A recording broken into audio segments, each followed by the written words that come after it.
Hello, everybody. Welcome back to another show with Matt and Joe. I am your one host, Matt. Joining me, as always, literally right there in the foyer across from the basement, is the disembodied voice of Joe. Across from the basement. Yeah. Good evening. I'm in the basement. You're in the foyer. The Canadians call it foyer. They also say pasta and drama. Good evening and welcome. We're going to be talking about some old tech tonight. Some promised, I think it was 2014. We were all promised we'd be driving on solar roadways by now, and that they would be powering all the cities, and everybody would have all the electricity, and it would be free. Where are we, though? Hey, y'all, watch this. Okay. What's he about to do? I don't know. I'm blind. Do you see the chat? You don't have the chat pulled up separate, do you? I'm pulling the chat up. Oh, now, okay. I'm just making sure. Boom. There you go. But it takes a second when I'm talking while I'm doing something, because I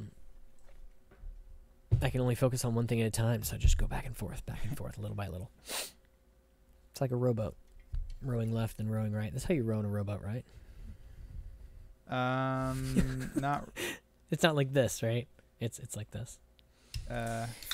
We're going to be talking about, we're going to be talking about solar freaking roadways and whether or not they actually went somewhere, or whether it was just a really well crowd-funded pipe dream. And also we're going to be talking about a quote-unquote, I hate using this term because it sounds more malicious. It was malicious, but it was put in wrapped in a nice package of ignorance. A hit piece that NBC did on our beloved Jordan Peterson, painting him in a very poor light. And we get to take a look at how journalism used to be on cable TV, because that's where this originally aired. NBC put it on YouTube, and YouTube viewers were quite unhappy. So we're going to have a look at that as well. And one other thing, this month is Mental Health Awareness Month. So if you're unaware of your mental health, be aware. Wrapped in a package of ignorance. Yes. Except I wrote warped. Whoops. Warped in a package of ignorance. You know, that's describes many a mind. We're talking about Mental Health Awareness Month, and some people who, I wouldn't say exploit that, but get it wrong. Some people consider, we're going to be talking about self-care, and some people misunderstand the idea of self-care and turn it into the idea of self-indulgence. So we're going to be talking about the difference. Hopefully in a very positive way, but we'll see how at that part in the show we feel. We're going to go ahead and get started, but first let me just mention, if you can't tell, the chat is on the screen. The first couple are hidden. That's completely intentional, I promise you, but the chat is always on screen. If you have something to add to the conversation, do add it there. We always keep a great eye on the chat. You're definitely part of the conversation constantly. We don't lose track of that ever. Why does my face look angry? Your face is angry. Hold on, just you know what? Deadpan at the camera. I'll refresh it while I finish giving this explanation. It will be saved forever and ever on the screen, so we can't just disable replay of chat if we don't like what you said. It's there. You're part of the conversation. We can't hide it. Call us out. Let us know what you think. But first, let us get started with the word of the day. I do believe that's lettuce. Firing lettuce. Don't show it yet. Don't show it. I'm going to pronounce the word of the day. Let's hear it. Sound turned up nice and loud. Laurel. That's not it. Sound good? That's not it. Laurel. That's where you got it from. It's just been re-recorded several times. Not from that one.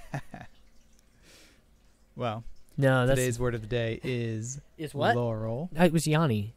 You heard Yanni. No, I'm kidding. I was about to say. No, that one is quite obvious. Everyone heard Laurel. That's not the same recording.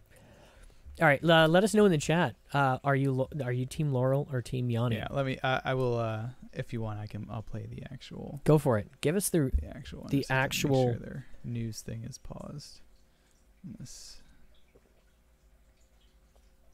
Okay, here goes.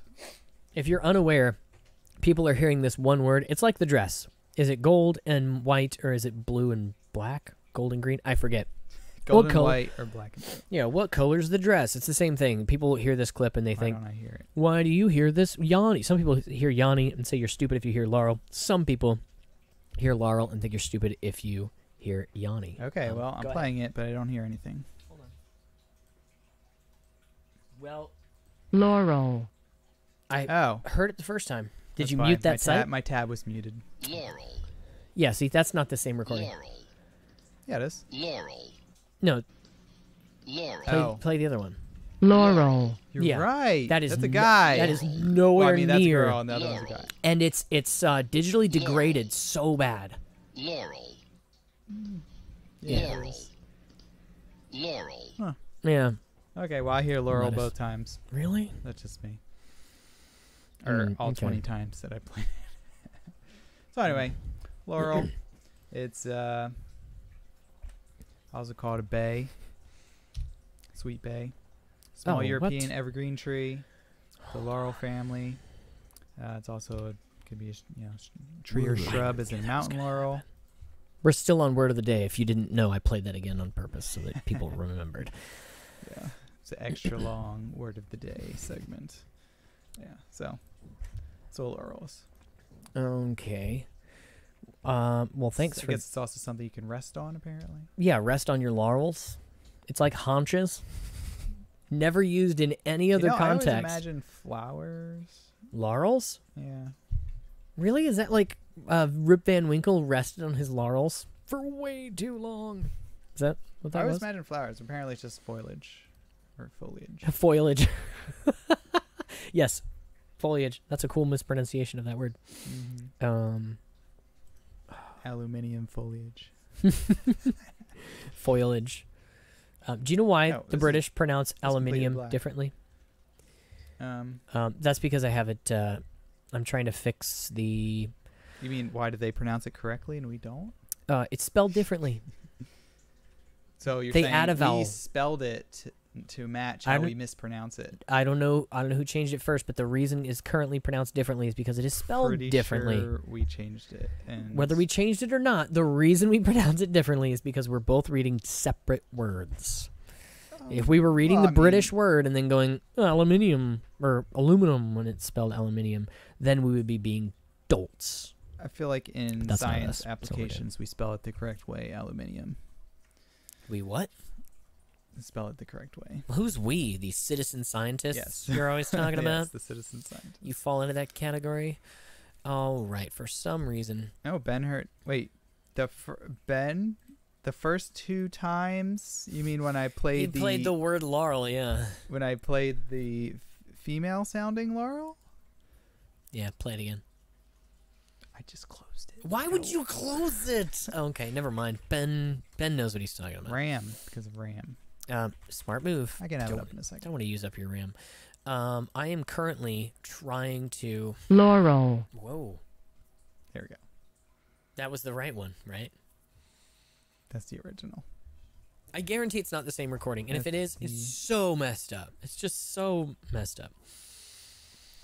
Digitally degraded intentionally. Say dictionary.com pronunciation is where they got it from. So I mean, well, then he lied. Like you can. Well, okay, that's what I said. He may have got it from there, but then he just tore it to pieces.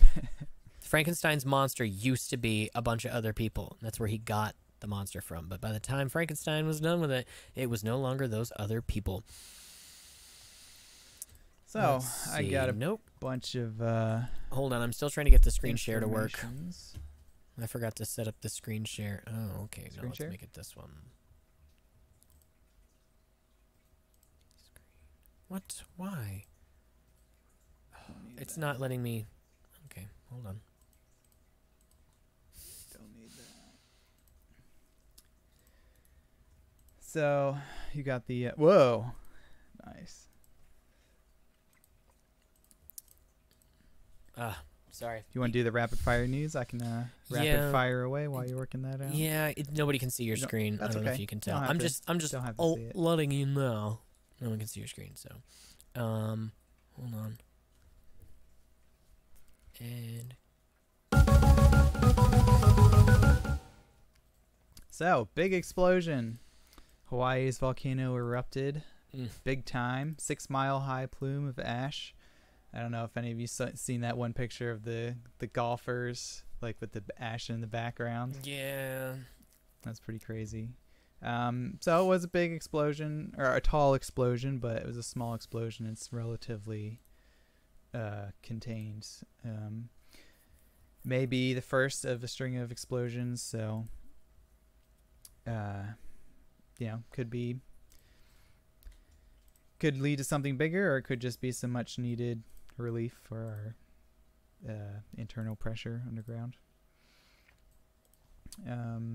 Let's see. Banned ozone depleting chemical is still being produced somewhere. Banned ozone depleting chemical is Yes. still being produced somewhere, scientists say. Yeah, so chlorofluorocarbons. You remember that thing that was banned Yeah. in the 70s? I was like, oh, now I gotta get rid of all my chlorofluorocarbons. Was I close? I can't see it. Chlorofluorocarbons. Yeah, chlorofluorocarbons. Yeah. Well, they're still in old refrigerators and aerosol sprays and stuff, but largely like not produced. Well, supposedly not produced on a mass scale, but they've actually found that the ozone layer is restoring at half the speed that it's supposed to be. Someone is still producing it somewhere in huge amounts. Wait, we're restoring the ozone layer? Probably China. Yeah, that's actually China. That is why those were banned, because there was a big hole and it was getting bigger and bigger and bigger, and they figured out that's why. It's because of our production of Plural. What was it? CFCs. CFCs. Well, that's way easier. Why didn't we start with that? We'll start with that next time. I was trying to think of what the shortened term for it was, but yeah, probably in China. Well, do you know what the ozone layer does? It's actually a super thin layer. That's why they call it the ozone.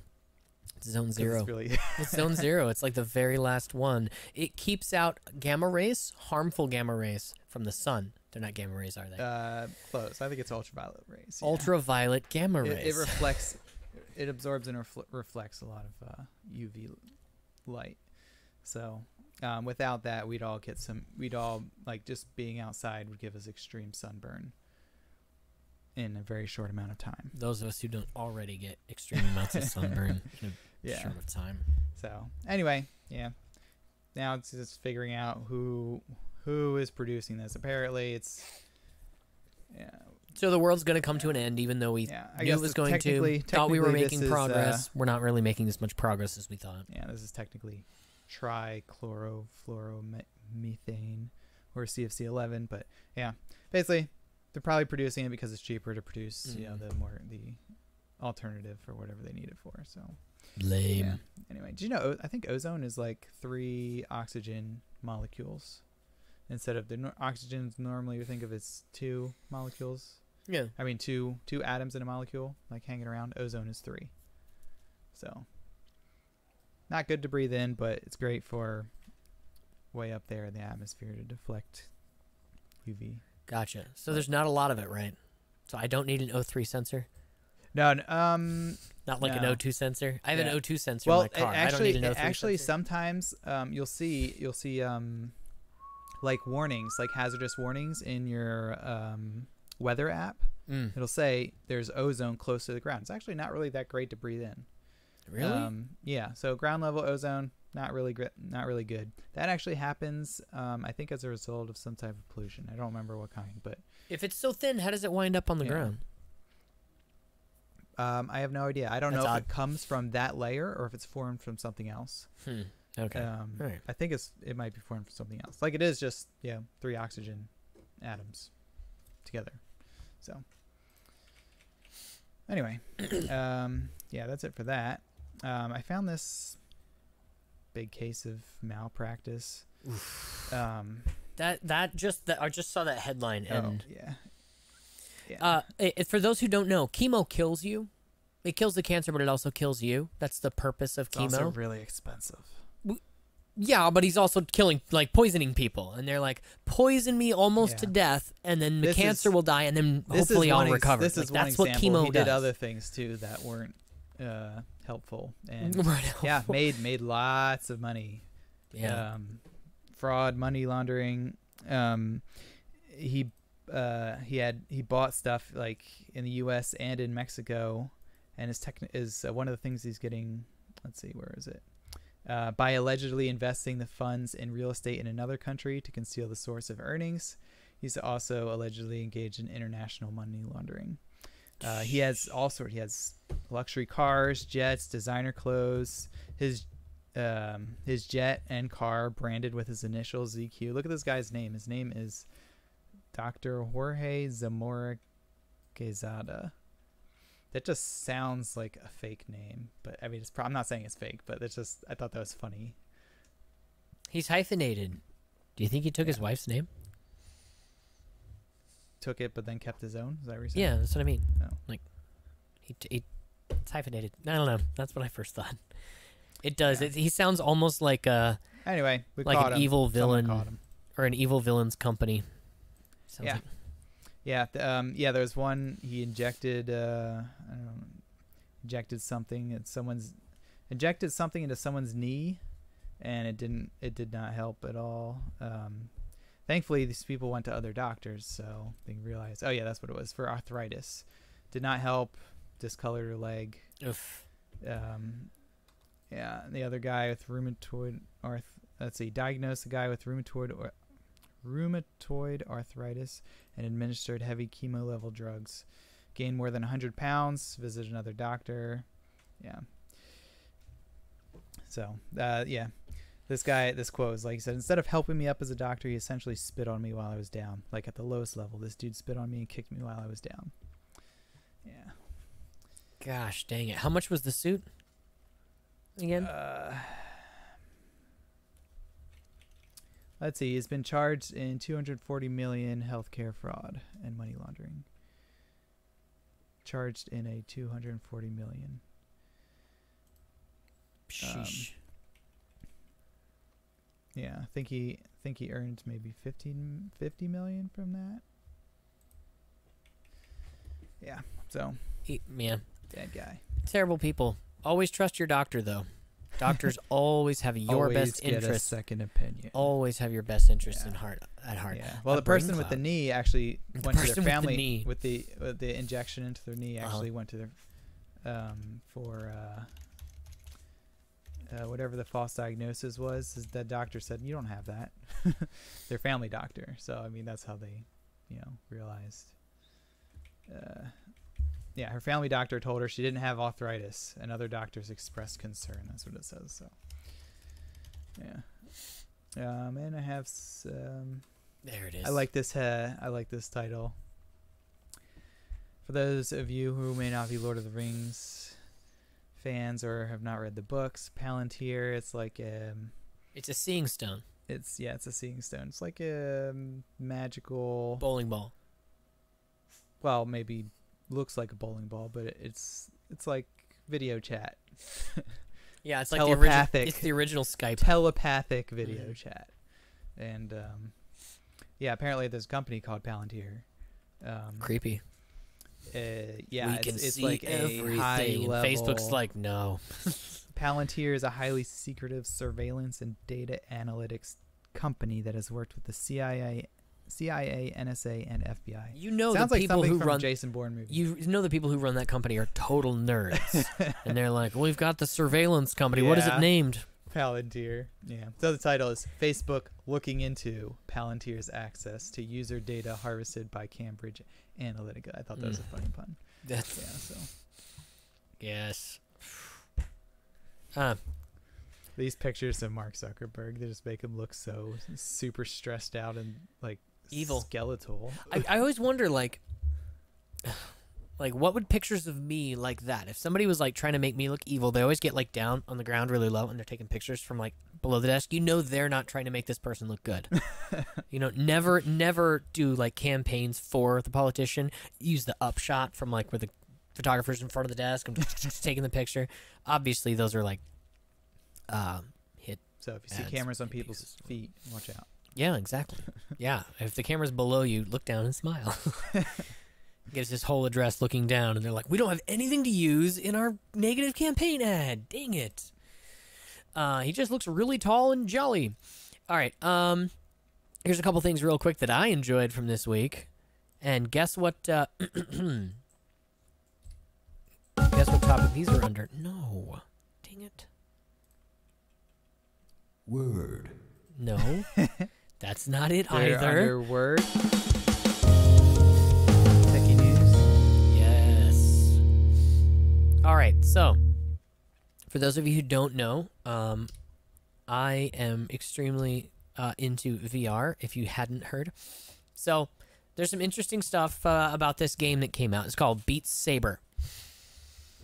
It's first of all, it says here, playing Beat Saber, which is a game where you use, it's like Guitar Hero, but you use lightsabers to slice blocks as they fly past you to the tempo of the music. You don't push a button, you whack it, slice it into pieces.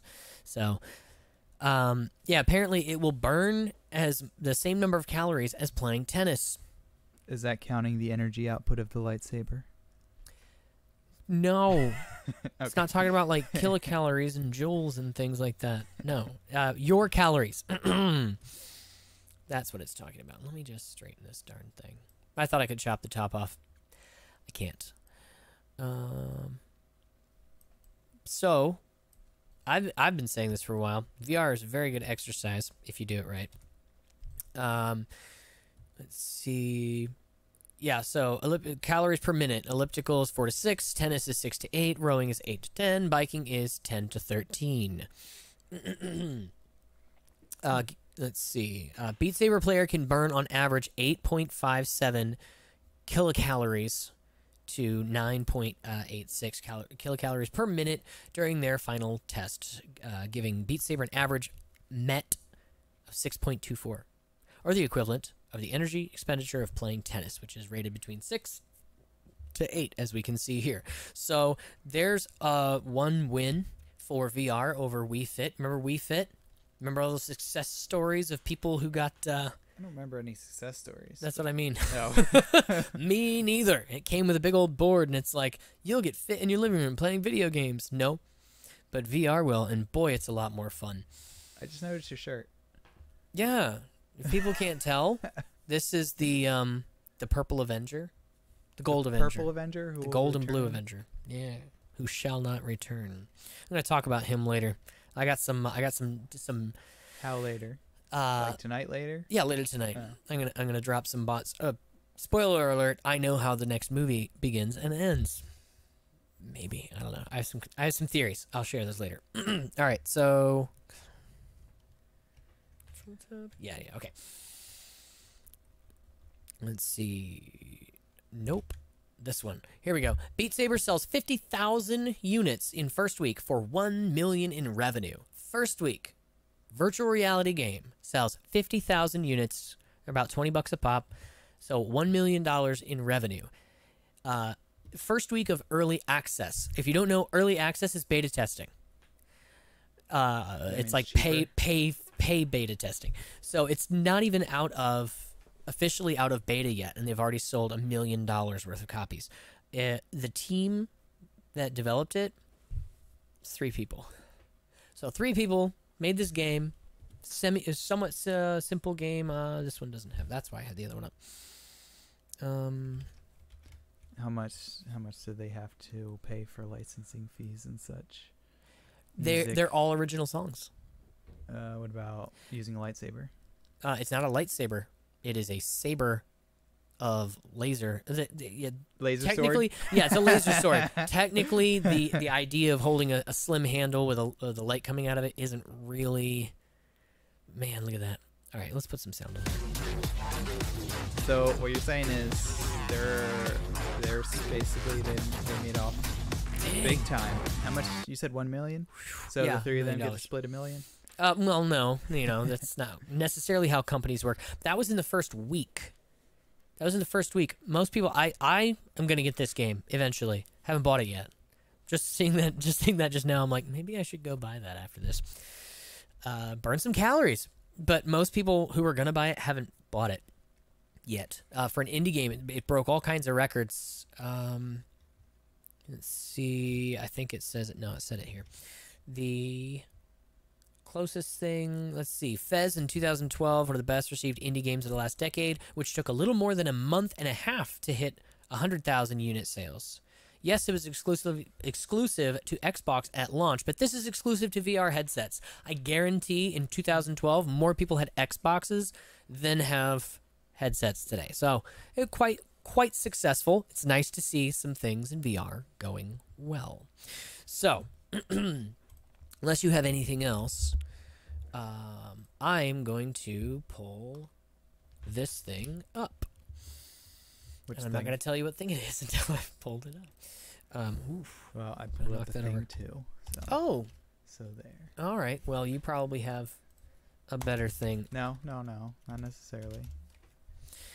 I'm just being nice. My thing's awesome. There's no way yours is better. All right. So let's have a look at this real quick. This is a report that NBC Nightly News did on our beloved Jordan Peterson. Obviously, I'm a little biased. Anything anyone has to say negatively about Jordan Peterson, I'm a big fan, and I take it with a huge grain of salt and go, but you just don't like him. Well, let's look at the like to dislike ratio on this video. If you can't see that, it's 195 likes. 195 likes to 24,000 dislikes. That's not a normal ratio. Obviously, something about this, the internet, at least YouTube, doesn't like. Typically, when it's a lot of trolls who are like, hey, Jordan Peterson's alt-right fans came and just downvoted the video. Yeah, but nobody liked it?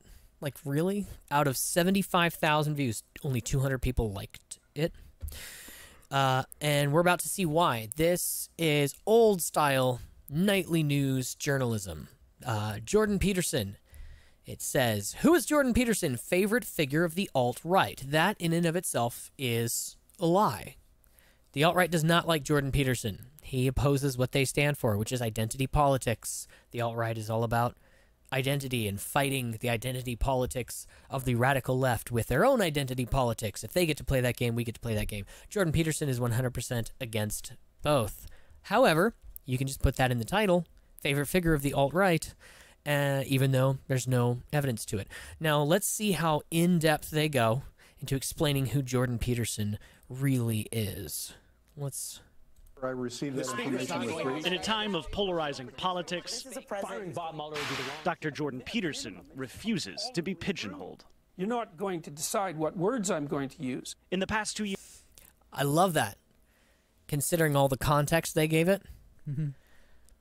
Here's Jordan Peterson. Here's the Canadian psychologist and academic has been adopted as a hero of the Donald Trump-loving alt-right.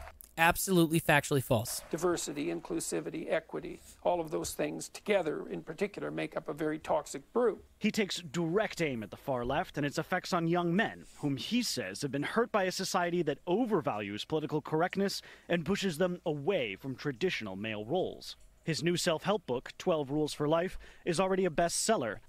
Hundreds of thousands subscribe to his online lectures. His speeches regularly attract protests. I'm not arguing about your rights. And his new speaking tour is selling out. It feels like a movement, and I'm excited to be a part of it. I think he's dangerous because of the sorts of people that he enables. Journalist John... One thing, he doesn't say who he enables. He just says the sorts of people. That's why he's dangerous. This just journalist gets more screen time than Jordan Peterson, who they interviewed for 15 minutes. Semley has criticized Peterson. Is there an ideological similarity between Jordan Peterson and Donald Trump and his followers? I would say fundamentally, yes. They both believe in this basic split of winners and losers, of hierarchies being natural.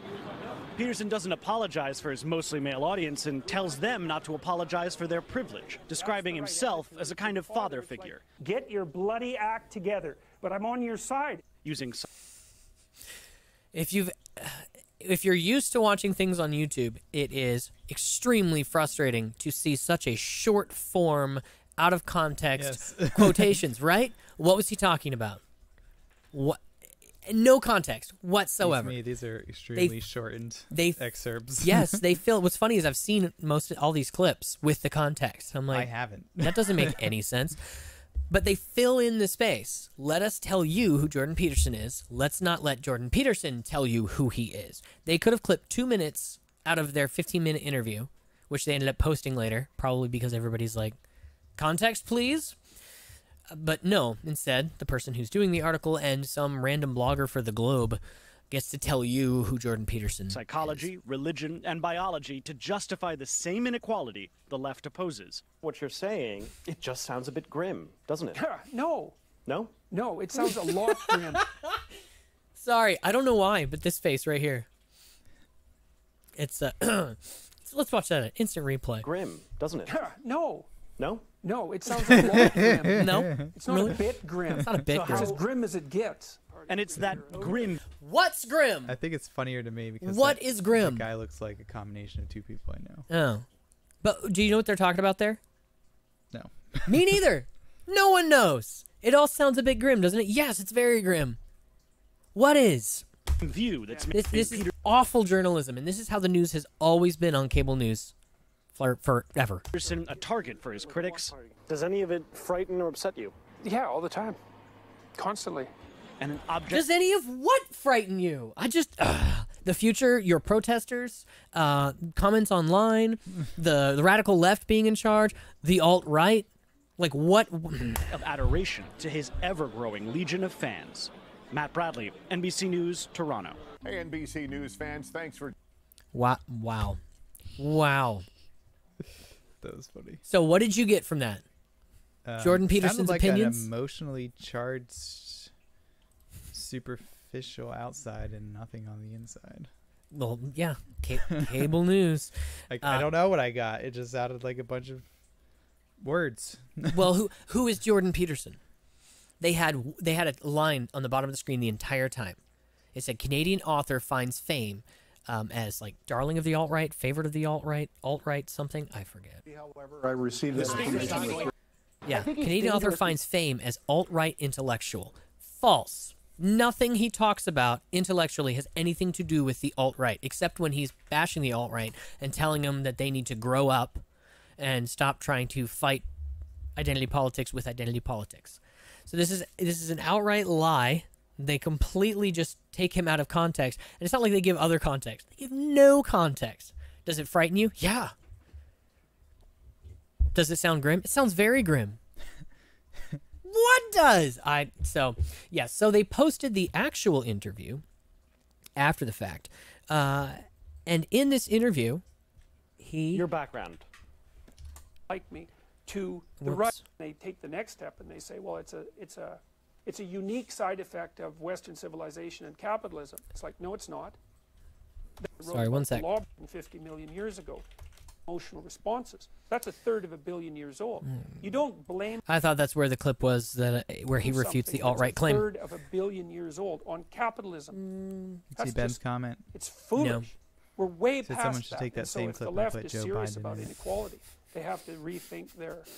They have to be more pessimistic than they are, right? So there is no way to get rid of inequality. Well, it's. I don't know why the faces this guy makes are so There's no reliable funny. way that we know of. In any way? Oh no. Well, we'll just limit it to the economic. You know, we've by noting who makes claims of racial superiority and saying that's a no-go zone. That's where reasonable conservatives draw the line. On the left, I think what we need to do is the same thing with equity. As soon as someone talks about equity, it's like, no, they've wandered off the cliff, and there's no excuse for it whatsoever. Here's where we know what happens when right-wing governments adopt racial superiority doctrines, right? We know what happens. We get an extraordinarily toxic form of tribalism and blood. So he's saying the far right, which is what the alt-right would be, right? If you say the far right, is that what you think? The alt-right, the far right, the radical right. Right, Joe? I don't know. No? Okay. Well, he just said, we know where that goes. It's a terrible, bloody future. So obviously not a huge fan of it. So that seems like a very bad idea. Well, when does that happen on the left? Well, it's not so obvious because the ideas on the left have this appeal to universalism that makes them credible and attractive, especially to people who are compassionate. But there is a line. Well, I'm suggesting that the line is crossed when we start talking about equality of outcome, because it's technically not tenable, but it's also there's also this terrible resentment that's driving it, and that resentment tends to manifest itself in very negative political outcomes. Here it is. Who are your fans? in a way, you're appealing to a certain political viewpoint. Well, that's what people claim. That's your fans. Your fan base seems to come from that side. No, I don't agree with that at all. I think that, first of all... But even though you disagree, and you have the right to say that, we're not going to put this in. We're just going to plaster a headline under it the entire time saying you're an alt-right leader. Well, you know, whether or not what I have are fans is debatable. Rock stars have fans. I'm not a performance artist. I don't have fans. I have people who are listening carefully to what I'm saying. And it's very complicated what I'm saying. So they're not just fans. Second, there's a very large number of them. Third, they stack up everywhere from the radical leftists don't like me, to the right. And there are people all along that spectrum, and there's no way of identifying, because they fall along that entire spectrum, there's no real reason to pull out a particular subset of them and say, well, they're indicative of the lot. There's not a virtuous reason to do that, but there is a malicious reason to do that. Now, the radical leftists like to do that, and they say, well, you're probably a right-winger, because a radical right-winger, let's say, because radical right-wingers also oppose us. It's like, well, yeah, everyone to the left of everyone to the right of the radical left is not a radical right-winger. It encompasses the entire spectrum. Are you a radical right-winger? It's a silly question. What's the evidence for that? I'm not asking for. I'm asking you. It's ridiculous to defend yourself against an accusation that has no grounds. So, what is your political perspective? I don't really have a political perspective. I'm not trying to play a political game. And I don't think that the problem that we're having right now is a political problem. I think it's deeper than that. If you've ever heard Richard Spencer, darling of the alt-right, this is exactly what he sounds like. Power to the white people, white ethno-state, hail Trump, hail victory. It's pretty much what he just said, right?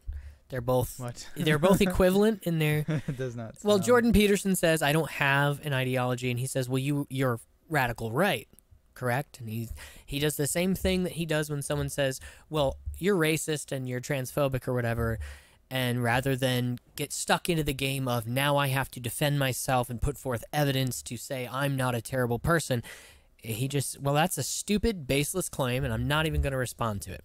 Which some might take as, well, he just doesn't want to admit it. He's avoiding the question. Well, yeah, he's avoiding the game this guy is trying to play.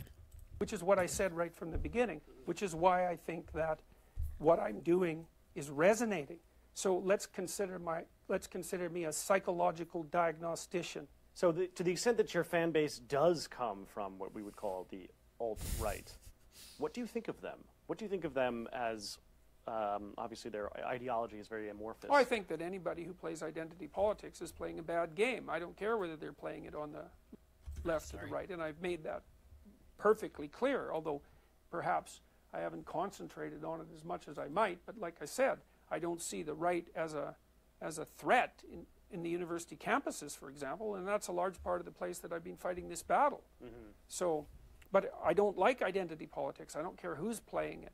And so the alt-right tends towards identity politics, and you know, maybe they thought, maybe there was a proportion of them who were hoping I was their boy when I came out against the radical left, because if you come out against the radical left, it's not obvious where you sit on the political spectrum, right? You could sit anywhere on the political spectrum, but I'm for the sovereignty of the individual, and that isn't what you're for if you're an identitarian. You're for the sovereignty of the group. So what do you say to those who say that you are an alt-right thinker? I don't generally say a lot. It's like that's an easy excuse if you happen to be a supporter of the radical left, and that's where most of that's coming from. Well, here's what it is.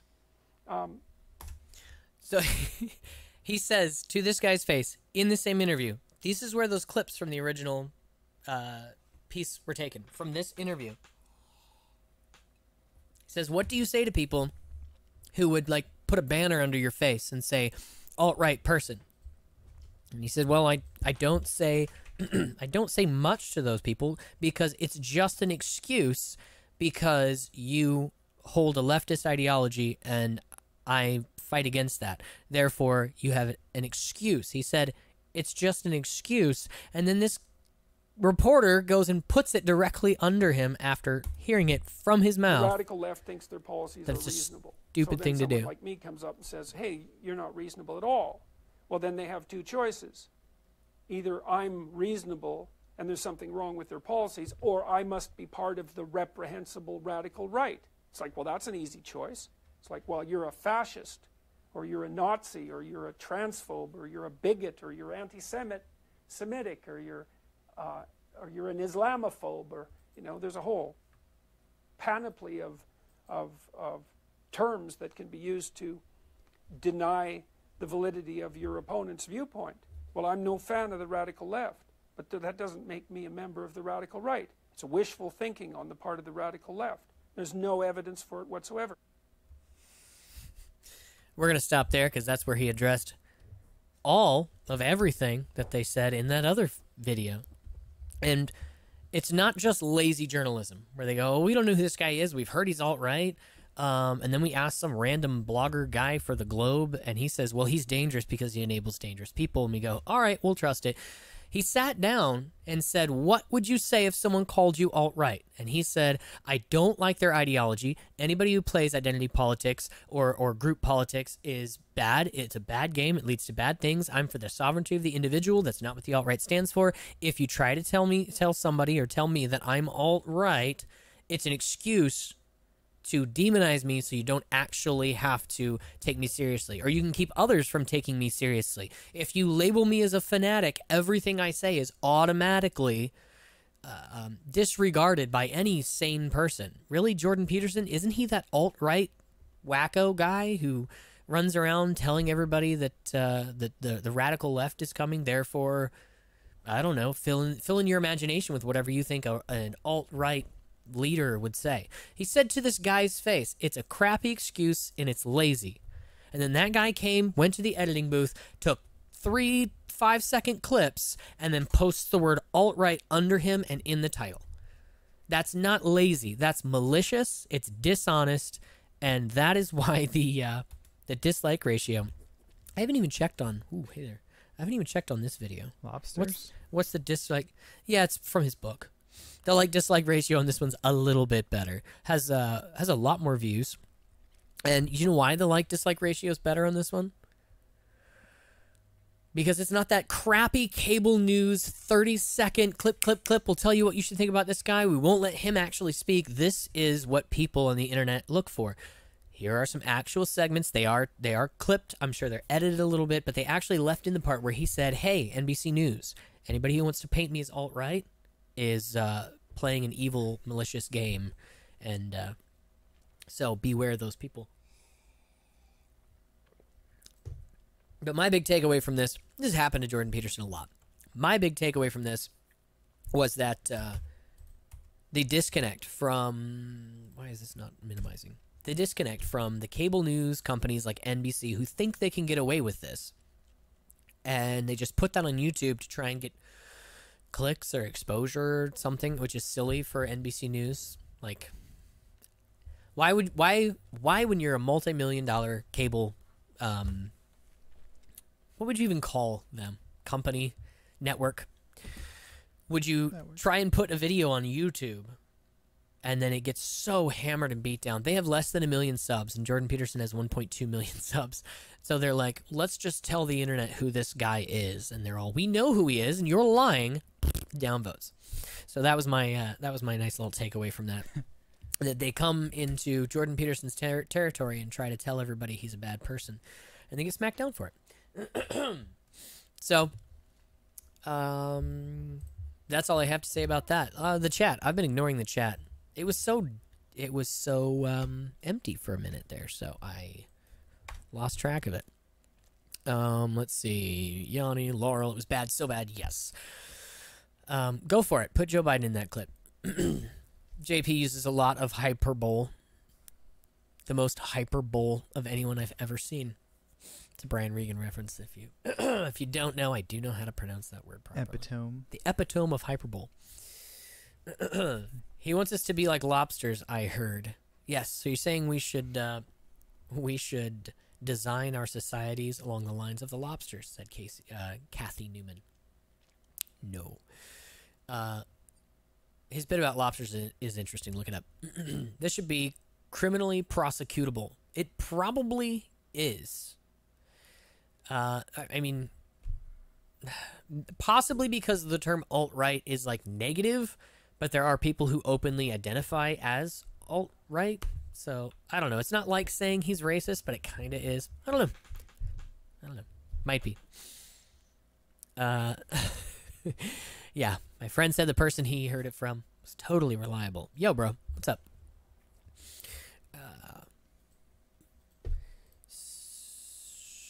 The other thing. All right, let's talk about some solar freaking roadways. Let me open with this. I wasn't gonna, but oh, that's you. Go ahead and play that while I grab this other thing.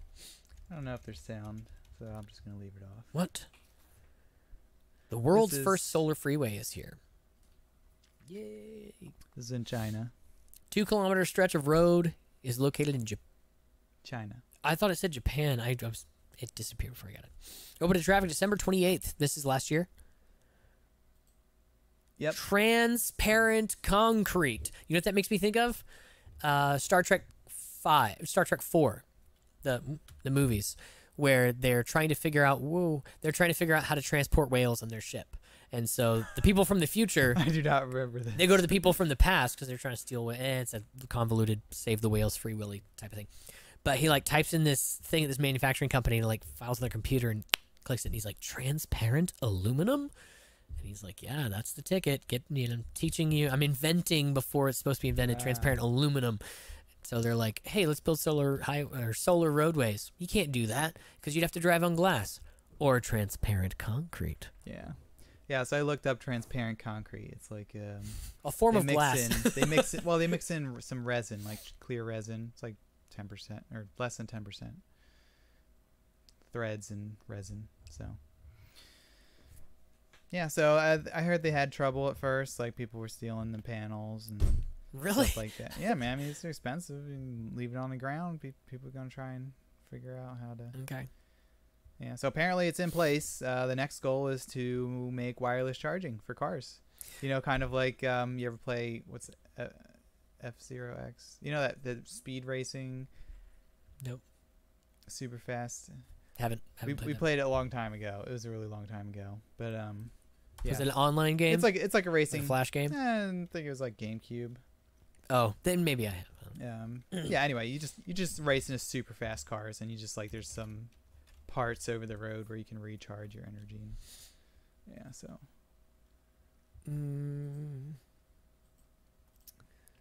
Yeah, I don't know. I really like this transparent concrete. Anyway, yeah, that's the next step. Wireless power. So you just power your car as you're moving on the road. So we talked last week about how they raised a lot of funds for this. I think it was 4 years. Yeah, 4 years ago. They raised, I think it was $2 million to start. Yeah, $2.1 million on Indiegogo, as well as another $1 million in, I think, government contracts to develop this. And it does take time, but I hadn't heard much about it since then, considering all of the hype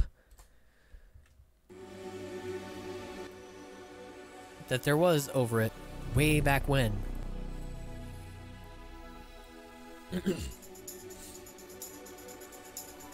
Here are all the issues with roads, and here's how we're going to fix it.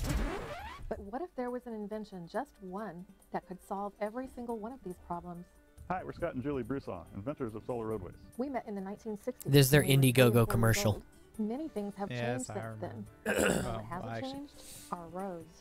We're so excited to show you our prototype solar parking lot. The first thing you'll notice is the surface of our parking lot is made out of glass. It's not your typical glass that you think of, but a super strong, textured, tempered glass. And our glass has been subjected to traction testing, load testing, and impact resistance testing, and passed all with flying colors. The next thing you see are the dark rectangular solar cells, and they're sitting on a green background. That green background is... West forward. All right. So if you look at this, compared to the road that you just had up, did you still have that up? The highway in China? I have the road is paved with transparent concrete. Yeah, that one. Yeah, you compare the two, and this one looks really crappy, And it's like there's gaps in there, and there's like holes where they plug it in or whatever. And this one's like, okay, transparent concrete. We figured out a better way to. It's paved over it. There's no gaps. Water's not going to get in and break it. Like the first prototypes of this, water was getting in short amount and stuff. So there's actual development. And was transparent concrete a thing before this? Or did they? Oh, are you saying was this invented? Was it invented to support this? Uh-huh. You know, I'm not really sure. Because sometimes, even when, jeez, is this the one? I'm looking for that specific video. It says it was originally developed in 2001 by a Hungarian architect. So no, okay.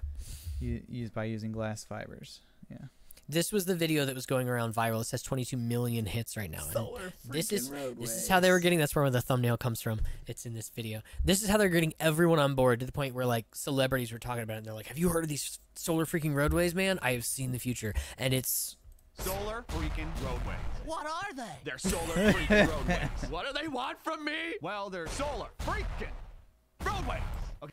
Boy, if this isn't trying to sell to young, like. This is not trying to get money from Elon Musk.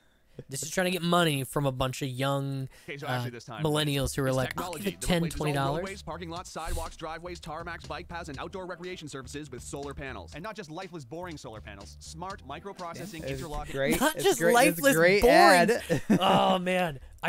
I'm remembering all the buzz about this, and it was huge. Everybody's like, it's amazing. Life will never be the same. Concrete just sitting there baking in the sun, needing to be repaved and filling with potholes that ruin your axle alignment on your sweet ride, bro. These are intelligent solar panels. Replace the panel at a time if damaged or malfunctioning. They're covered with a new tempered glass material. Yeah, that's not going to be a thing.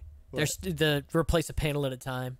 Just going in and picking it up. No, they're gonna cover it in transparent aluminum. Load and traction requirements. Oh, and did I mention that they're also solar panels? They generate electricity. They generate well, capital. I mean, they could be panels. They keep paying more because we're not gonna run out of sun for like 15 billion years. That lowers the cost of energy. We're not gonna run out of sun. 15 million years, billion years. Like those bills in the mail that keep going up, and it's clean energy. Everyone can theoretically drive an electric car with no pollution and a minimal carbon footprint. Can you imagine how good our cities would smell? How much healthier we'd all be? Excuse me, young man, am I being led to believe that this thing is some sort of thing? Yes, it's a thing, a real well, everybody loved it. It's yes. Look at that screenshot. Yes. Some sort of thing. And clean energy is only its primary function. Grab a notepad because this is where it gets interesting. For those in the north, the panels use energy they collect to power. Yeah. And it melts the snow, and it feeds the sick, and it clothes the hungry, and I don't know. Yeah, so it's like it's 7 minutes of propaganda and wishful thinking. But like I said, I was very skeptical at first. Nothing wrong with being skeptical. I have yet to see big implementation of it, but things take a while to implement and to develop. They are asking for. Is this where they? Hold on. This is zoomed in way too far. They say they finished. Where is it at? I want to see some numbers here. They said they finished developing it, and they just need a couple million more dollars. Yeah, here it is. That's it. That's it. Just throw more money at it. It'll be fine. This is an interview they had. Let's see. This is the lady that you saw in the first video. We knew it was a matter of time before it would take off. It's been a difficult journey just because we didn't have the funding to do it. We're in our third contract with the U.S. Department of Transportation. Government money. More government money. Which has been fantastic. And that funds our research. But it doesn't help us with manufacturing. Indiegogo funding gave us enough to get prototyping equipment and get started. But now we've solved the engineering challenges. Now we've solved the engineering challenges that we needed to solve, and we're ready for full production. That's going to require about $15 million more dollars. Roads aren't cheap. They got millions of dollars from people for flashing that flashy commercial of, oh, is this a thing? Yes, it's a thing. It's clean. Picture of soap. And then 3 government contracts from the Department of Transportation. Why don't they say how much that was? They don't say how much that was? You don't need to know how much that was. But you do need to know how much we need, which is about $15 million. So they didn't say where they're going to try and get that from. But one of the interesting things that I heard mentioned that I hadn't thought of before Two things. One, positioning. Guided systems that can tell where you are because of literally which sensor you're on top of. The self-driving car possibilities here are big. Right? You know what I mean? Yeah, I guess. Yeah, when you're driving down the road, it's not just like I have sensors to see where everything else is. It knows exactly where on the road you are because you put a little, one of those old Lego things that follows the black line. You send your little signal down, and the little tiles of the road can tell you exactly where your car is. The road always knows where you are. You always know where the road is. So, smart roads. Yeah, smart roads. So, well, like the road can tell you, by the way, a stop is coming up. Start decelerating. Like, it can tell you that before you have to, like, the car has to sense you it. Put tags in the road. Like, well, yeah, like there'll be sensors in the road. Yeah. Like constantly, like all of these blocks or something.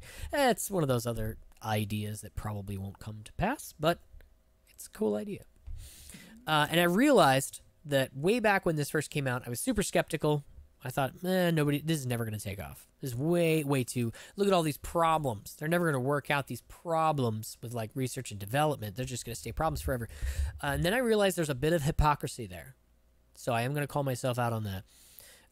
There's a new budding technology that I am convinced is going to take off and be mainstream within the next couple of years. And there are a lot of people very skeptical of that because they think it looks stupid strapped to your face and there's cables everywhere. And I'm like, but we're solving those problems so quickly. And they're like, screen door effect. And I'm like, we just went from 400 pixels per inch to 2200 pixels per inch this year. They've developed new screens that'll give you 4 times, I'm not sure how exponential that is, a lot less screen door, a lot better vision. It's coming.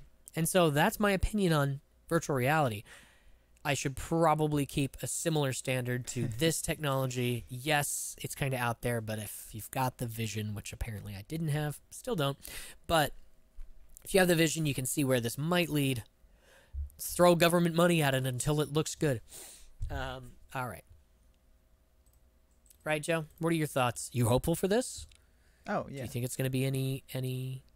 Do you think it's going to be implemented as like a curve, like little by little, and then it's going to start with just everybody? No more construction where we relay asphalt. When this road needs to be worked on, we're installing solar. I don't know if we'll get there, but I think China will get there. I'll take that. You think China's going to get to the point where they are just as quickly, not as quickly as we can shove it in, but like as manageably as we can put it in? We're just going to start filling up our roads. They've felt the serious effects of pollution, so they're working much harder on solving it than we are. Don't they just like ban cars? I don't know what they ban kids. You can't have kids, but you can have cars. Come on. I mean, they probably severely limited traffic, like had travel bans and such, because it had some seriously dangerous levels of pollution in their cities. Yes. Yeah, that's been a problem with them for a while. One more quick thing before we leave. Let's see. Sorry, later. Our roads have changed a ton since the 60s. Ask any asphalt manufacturer. I don't know any, but I'll take your word for it. Ask any of them. Doesn't matter who. All right. Last thing I want to talk about real quick before we leave is mental health awareness. If you're not aware, you have mental health, or you don't, but you should be aware of it, or the lack thereof. So this term has been thrown around a lot in the last couple of years. Specifically, I was reading an article from Slate or Salon, I forget, they're both garbage. But this article was actually pretty interesting. They said the term self-care was Googled twice as many times the month after the 2016 election than the month before.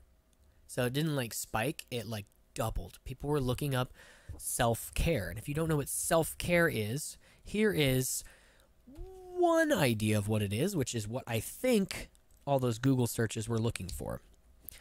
15 minutes to better self-care. Self-care is the act of taking care of yourself, if you couldn't tell. It does not need to be complicated or time-consuming. Try these 8 ideas that will take 15 minutes or less. So this is one idea of self-care. that is popular and recent. Read.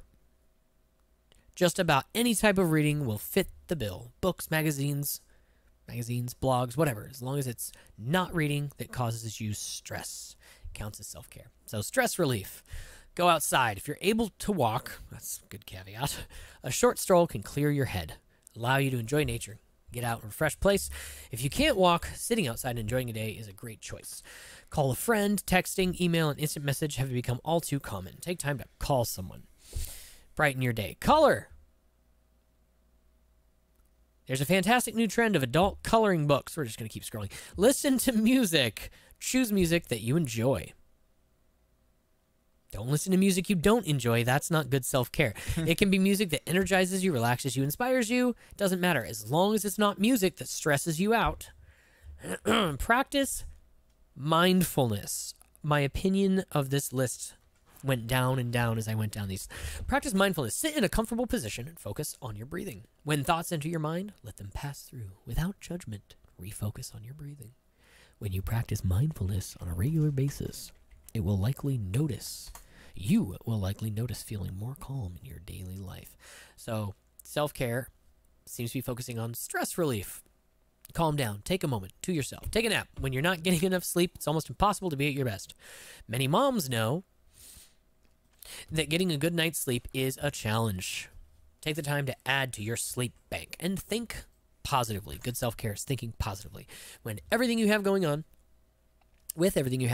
it may be hard to be positive. However, by working to practice positive thinking, we may notice that we begin to feel better and are not as focused on our challenges. You said you liked this list less and less as you got to the bottom. What part didn't you like? I'm not a huge... Well, let me explain why. Because the idea of self-care is actually taking care of yourself the way a caretaker would. Self-care is not necessarily taking time out of your day to relax with a book yourself. Or... Well, that's not what they're focusing on. They're not talking about bettering yourself. They're talking about calm down and listen to music, sit in a comfortable position, color in a coloring book, go outside and walk, read. These are all good things, but they don't necessarily fall under the category of self-care. This was the best list I found. A lot of other ones were like, eat chocolate, take a bath. I mean, taking a bath is good self-care, but when it's just sit in a bubble bath for an hour with bath salts and a glass of wine, that's self-care. No, it's not bad, but it's self-indulgence, not self-care. So the idea of self-care is actually to take care of yourself the way... Oh, and of course, I've navigated away from that video. Is to take care of yourself as if you were someone you were supposed to take care of. The same way parents need to care for their children, like feeding them, clothing them, putting the bed on time, waking them up on time, making sure they're learning, they're healthy, they're strong, they brush their teeth. That is what self-care is. Treat yourself in the same way. Make sure you are doing healthy things for yourself. It's not necessarily go out and make yourself feel good, de-stress. Those are good things, but that's not necessarily self-care. So self-care is kind of ambiguous. It's not a specific enough term. Well, self-care is not diagnosable. It is a parameter that mental health professionals, this is why we were talking about this, mental health professionals would go over with you and say, how's your self-care? And if you listed off these things, they would go, no, I mean, do you take care of yourself? Not, do you ever color in a coloring book and go for long walks? So this is not bad. Let me stress that. There's nothing wrong with doing these things. But self-care is important, and it's not necessarily that. Let's play a real quick clip from a psychology professor at the University of Toronto. Is this the one I was looking for? This is the one I was looking for. So, doing things that make you feel better don't necessarily mean relaxing, indulging. Well, so then the question might be, well, how would you go about getting your act together? And the answer to that, and this is a phenomenological idea too, it's something like, look around for something that bothers you and see if you can fix it. So now you think, well, let's say you go into You can do this in a room. It's quite fun to do it just when you're sitting in a room, like a room, maybe your bedroom. You can sit there and just sort of meditate on it and think, okay, if I wanted to spend 10 minutes making this room better, what would I have to do? And you have to ask yourself that, right? It's not a command, it's like a genuine question. And things will pop out in the room that you like, there's a stack of papers over there that's kind of bugging you, and you know that maybe a little order there would be a good thing, and you haven't, there's some rubbish behind your computer monitor that you haven't attended to for like 6 months, and the room would be slightly better if it was a little less dusty and the cables weren't all tangled up the same way. And like, if you allow yourself just to consider the expanse in which you exist at that moment, there'll be all sorts of things that'll pop out in it that you could just fix. And I might say, well, if you were coming to see me for psychotherapy, the easiest thing for us to do first would just be to get you to organize your room. You think, well, is that psychotherapy? And the answer is, well, it depends on how you conceive the limits of your being. And I would say, start where you can start. If something announces itself to you, which is a strange way of thinking about it, as in need of repair, that you could repair, then, hey, fix it. You fix 100 things like that, your life will be a lot different. I often tell people, too, fix the things you repeat every day, because people tend to think of those as trivial, right? You get up, you brush your teeth, you have your breakfast, you have your routines that you go through every day. Well, those probably constitute 50% of your life. And people think, well, they're mundane, I don't need to pay attention to them. It's like, no, that's exactly wrong. The things you do every day, those are the most important things you do, hands down. All you have to do is do the arithmetic. You figure it out right away. So 100 adjustments to your broader domain of being, and there's a lot less rubbish around and a lot fewer traps for you to step into. So my point would be, to summarize, there's nothing wrong with doing things that make you feel better and reduce stress. But avoiding problems and things, like he said, that bother you about your environment, going and coloring in a coloring book will help you get in a better state of mind, but it doesn't solve any of those problems that might be causing your stress or anxiety in the first place. A good idea, and possibly a better idea, would be, as he said, look around, see things that you can solve. Not necessarily things for you, but things in your environment that may include things for other people. People you can help, things you can straighten up, things that are wrong that you can make right. When it comes to good mental hygiene, as they say, and self-care, your environment plays a big role in that. So, in the spirit of mental health awareness, do not discount or discard the positive benefits of focusing your attention outwardly rather than inwardly and fixing the things around you and allowing them to cause you to reflexively make you feel better. Anything to add to that, Joe? I didn't give you any heads up on that, but can't think of anything. I do like this picture. Which one's that? Hold on. Ah, here we go. Yeah, love this song. Played it until I hate music. I love these little comics with the brain and the heart and I think the stomach, the tongue, it has all the different body parts and how they talk to each other. Great comics. So, to summarize, NBC sucks for defaming Jordan Peterson. 2, solar roadways are a thing. They will be a thing. I'm sorry I was doubtful. But new technologies, early adoption. Given the opportunity, maybe I will buy HTC's first solar driveway and install it in my house and then tell everybody, you gotta try these, they're amazing, my bills went down, my car is happier. Whatever. I don't know. Maybe. And thirdly, focus outwardly and it will help you sort out what's going on inwardly, as well as, taking a bubble bath and things like that, coloring in a coloring book. Anything else to share besides that? Any more memes to share, Joe? Memes? No. You've always got memes. I was being super silly. I mean, there's something. Super silly is a word. You were saying? Just something interesting I read today about. Actually, 2 things. With solar, there's something I read about called the duck curve, which just something you can look for that's more interesting. Curve? Yeah, actually, solar power creates a big problem for your conventional generators of electricity because solar power peaks during the middle of the day, which means this is especially prevalent in California where there's a lot of solar. So they have to produce less. They have to keep producing less and less energy during the middle of the day, and it's not efficient for them. Like, it's not efficient for them to just like turn off or turn down really low their energy production. So it becomes less and less economical, and it's called the duck curve. Yeah, you can look it up. It's called the duck curve. There's a nice exposition of it on YouTube. It's like, you know, less than 10 minutes. And then the other thing is, oh, did I close out of it? Oh no, there it is. This is a headline. We could talk about it another time, but it's just been on my mind. I saw that. Octopuses from outer space. Study suggests cephalopod eggs travel to Earth on a comet because there's no room in evolution.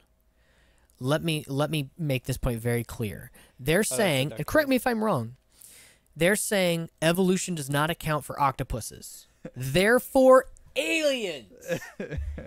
Not therefore, let's rethink some of our models of evolution. Let's put that in and see if we can adjust around it. We can't figure it out. So what then? So aliens, obviously. Yeah. Yeah, literally they think it's like the beginning animation of Spore. If you ever played that game. I haven't. Yeah, it's just like a little egg that rides to Earth on a comet at the very beginning. Oh, and starts like wrecking everything. So no, that's just how it gets there. Oh, all the good games start with a spore growing and then wrecking everything. All right, we're into overtime now. We've got extra. Yeah, I got the duck curve pulled up. We're into extra time tonight. You guys are welcome. I gave you some extra points. Thanks, Joe, for bringing up the aliens comment. It's bad enough we're talking flat Earth. Now we're talking octopuses or aliens. Why? Because we can't figure it. It's the best answer. That's the best answer we have. Hashtag I think they're from Mars. Why? There's some interesting, funny theories. All right, maybe we'll talk about alien theories with octopuses, octopi, next time. Have you ever seen that meme? That's like a pie in a pie tin, but it's an octagon, and it's like octopi. No. No, you should make it. I just thought of it just now. So you mean on my 3D printer? Or yes. As a picture? Print. I'm going to make octopi pants, and I'm going to sell them to geeks and nerds like us. Good idea. We'll see you guys next week. Bye.